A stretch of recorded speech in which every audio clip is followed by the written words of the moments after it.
Rakkam e sangma uloong bakasang NPP kala jied ka Kyrtong ka Kynsai Tam banikhonik election MP ka Lok Sabha na ka Shillong parliamentary constituency.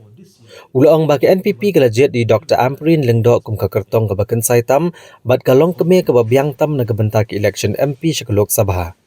Bat ula banjo de kejing long kerpang jang ka Meghalaya ha ka bedai bat kejing aijat ka keme.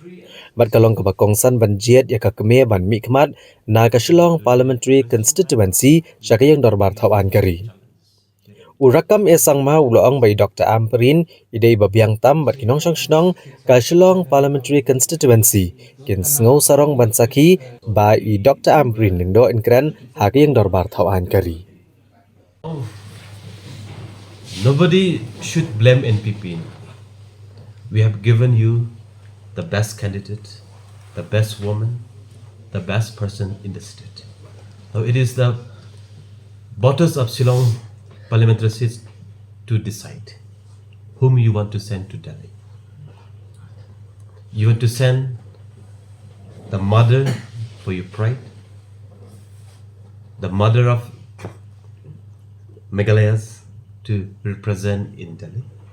I think it is very appropriate time because what you call the 33% reservation bill passed in the parliament. Maybe it may implement in next MP election. But NPP has went at giving 100% seat for both Tura and the Shillong parliamentary seat.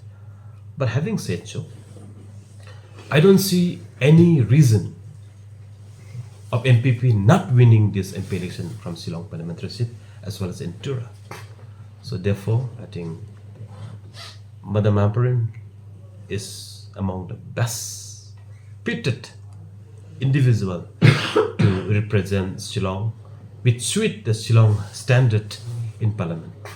I think Shillong people will be happy to see Madam Amprin sitting in the parliament wearing the Khasi attire, Khasi customary beautiful Khasi dress in parliament. I think Shillong people will be happy, will be glorious to see that Madam Amprin speaks in parliament wearing a Khasi dress.